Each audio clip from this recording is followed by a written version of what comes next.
जय गुरु जी संगत जी, गुरु जी को प्रणाम और गुरु जी की प्यारी प्यारी संगत को प्रणाम। आज मैं आपसे एक छोटा सा सत्संग शेयर करूंगी।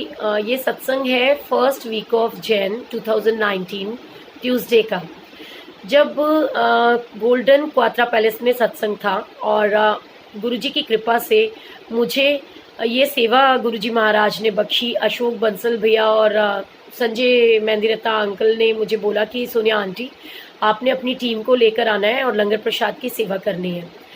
सो उस दिन सारी गुरुजी महाराज की, क्योंकि वैसे भी मंडे टीम के जो हमारे कोऑर्डिनेटर है मनचंदा अंकल, सत्संग उन लोगों ने, गुलाटी भैया ने ऑर्गेनाइज किया हुआ था, तो बट ऑब्वियस मंडे टीम ने तो 100% जाना ही था। सो हम सारी की सारी मंडे टीम वहाँ सत्संग के लिए पहुंची सेवा करने के लिए। तो पूरा दिन हमने बहुत अच्छे से सेवा करी। पर यहाँ पर आपको एक छोटे से सत्संग के द्वारा मैं इस मैसेज को देना चाहूँगी कि अगर हम गुरुजी से प्यार करते हैं और गुरुजी से कुछ मांगते हैं तो गुरुजी महाराज हमारी हर बात को सुनते भी हैं और फीलिंग्स को देखते हुए उस विश को पूरा भी करते हैं।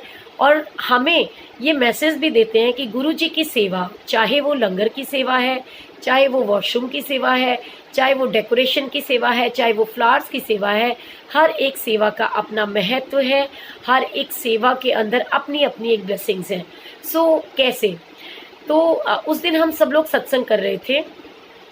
तो सत्संग करते हुए जैसे ही पूरा दिन हमने बहुत अच्छे से सेवा करी, लंगर प्रसाद की सेवा करी। जैसे ही 2:30 बजे के आसपास वहाँ पर डेकोरेशन की सेवा स्टार्ट होने लगी। सो मेरे पास में कुछ आंटीज आई कि सोनिया आंटी, हम डेकोरेशन की सेवा के लिए चले जाएं।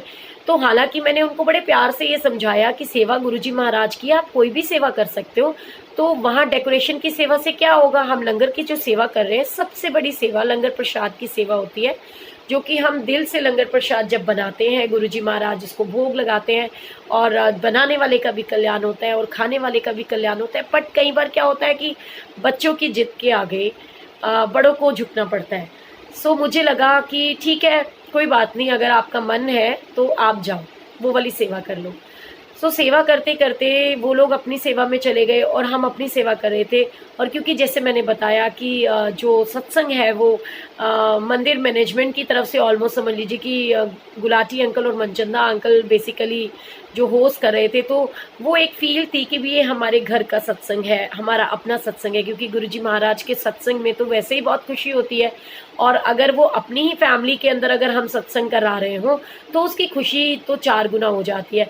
सो उस दिन मुझे लगा, जैसे ही पूरी सेवा हो गई उसके बाद में 5, सवा 5 के आसपास की बात है, मुझे ये लगा कि मैं जाऊं घर पे। और क्योंकि सत्संग रजौरी गार्डन में था, मैं रोहिणी में रहती, तो मुझे आने जाने में टाइम भी लगेगा। तो मुझे लगा कि क्योंकि घर का सत्संग है तो मैं जा करके जल्दी से रेडी होके आती हूँ। सो जब मैं जाने लगी तो जाने से थोड़ा टाइम पहले मेरे पाँव के अंदर एक टॉप्स जो है बड़ी तेज चुभा। तो जब एकदम से चुभने की आवाज़ आई, मतलब फील आई कि मेरे पाँव में कुछ चुभा है, तो मैंने एकदम पाँव में से निकाला तो वो जो टॉप्स की डंडी थी वो मेरे पाँव में चुभ गई थी। सो मैंने जब उसको उठाया तो मैंने देखा, मैंने कहा ये तो टॉप्स है। और सबसे पूछा गया कि ये टॉप्स किसका है। हालांकि कहते मन की आवाज़ को कभी इग्नोर नहीं करना चाहिए, क्योंकि मन हमेशा सच बोलता है। तो बट मैंने मुझे वो लग रहा था कि ये तो डायमंड का टॉप्स लग रहा है, बट फिर मुझे लगा कि यहाँ कैसे हो सकता है डायमंड का टॉप्स, यहाँ तो ऐसा कोई है भी नहीं। और जो संगत है, क्योंकि हमने सारी संगत से पूछा कि ये टॉप्स किसी का है, ये टॉप्स किसी का है, तो किसी ने हमें नहीं बताया कि वो टॉप्स उसका है। क्यों? क्योंकि जो टॉप्स जिसका था वो लोग तो वहाँ की सेवा छोड़ करके डेकोरेशन की सेवा में जा चुके थे। अब कैसे पता चलता? और गुरुजी वो कहते कि उन लोगों की फीलिंग थी कि उनको घर से जा कर के रेडी होकर के आना भी है और सत्संग मतलब दोबारा से अटेंड करना है। बट उनके जैसे कहते हैं ना कि सुबह से आए हुए थे, तो उनको ये था कि भी पापा पता नहीं आने देंगे या नहीं आने देंगे। बट वो बार बार कह रही थी कि प्लीज़ आंटी गुरुजी से प्रेयर करो ना कि मुझे ये सत्संग दोबारा से आने दे। तो चलो एनी हाउ वहाँ सेवा हुई और सब लोग अपनी अपनी सेवा मसरूफ़ थे। सबसे पूछा गया कि ये टॉप्स किसका है। सो किसी ने नहीं बताया, सबने बोला कि हमारा नहीं है।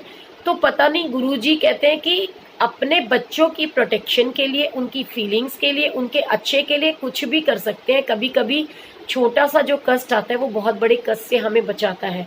वो कैसे कि बहुत बड़ा लॉस हो सकता था अगर वो टॉप्स वहीं की वहीं रहता, बट गुरुजी महाराज ने मेरे पाँव के अंदर उस टॉप्स को मतलब वो जैसे चुभा, तो हम लोगों ने, क्योंकि वहाँ पर तो आलू के, मूली के, प्याज के इतने छिलके पड़े थे, क्योंकि 50,000 संगत का लंगर अगर बनना है तो बट ऑब्वियस छिलके भी बहुत सारे होंगे। तो वहाँ पर क्या हुआ कि मेरे मुंह से गुरुजी महाराज ने निकलवा दिया कि इसको फेंक दो, अगर किसी का नहीं है तो फेंक दो। अब मैं अपने घर चली गई। जब मैं रास्ते में पहुंची तो टिंग टिंग टिंग टिंग बजनी शुरू हो गई, और मुझे अचानक से जब मैंने देखा कि बड़े सारे मैसेजेस बज रहे हैं, तो मेरे पास में कॉल आता है आंटी का। मैसेज तो मैं नहीं देखती, लेकिन कॉल आता है कि आंटी ऐसे ऐसे ना मेरी मम्मा का डायमंड का टॉप्स खो गया है।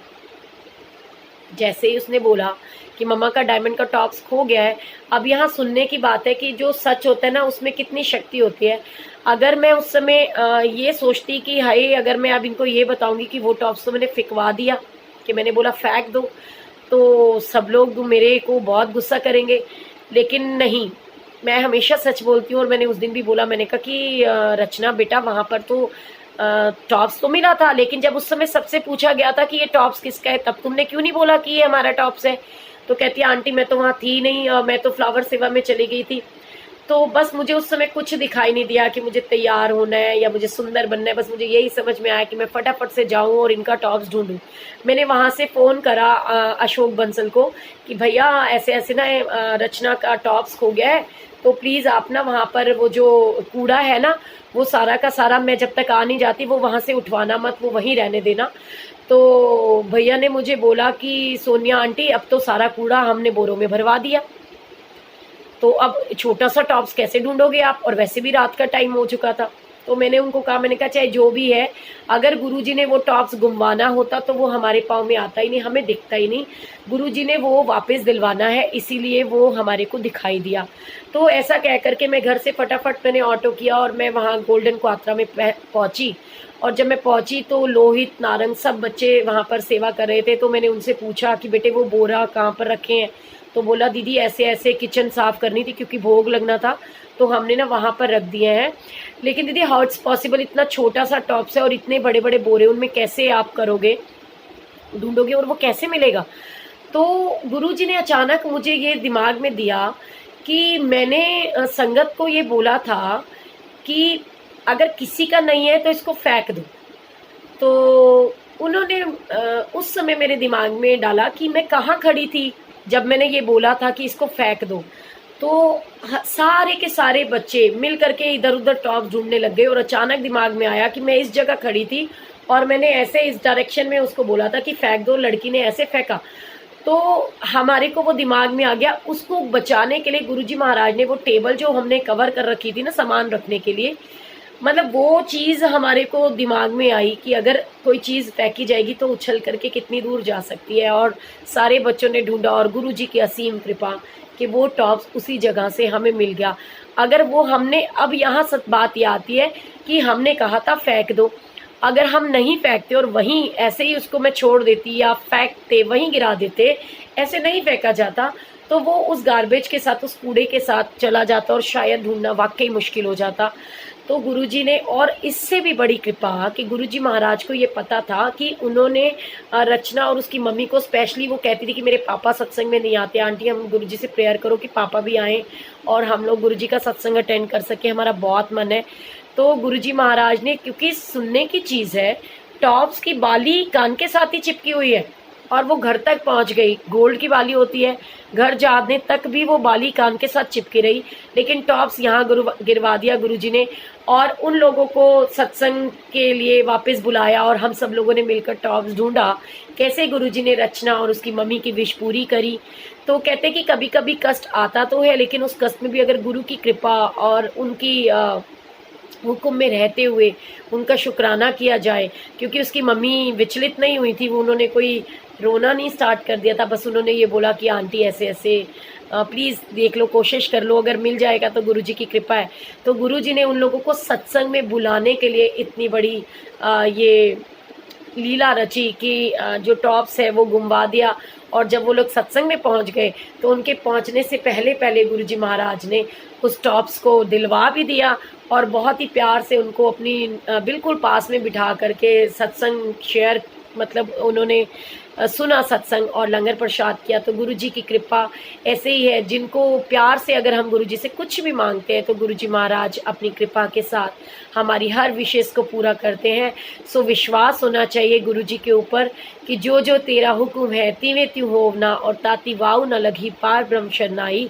अगर हम गुरुजी के शरण में हैं तो दुख आ तो सकता है बट ज़्यादा समय तक वो रह नहीं सकता। जय गुरुजी, शुक्राना गुरुजी।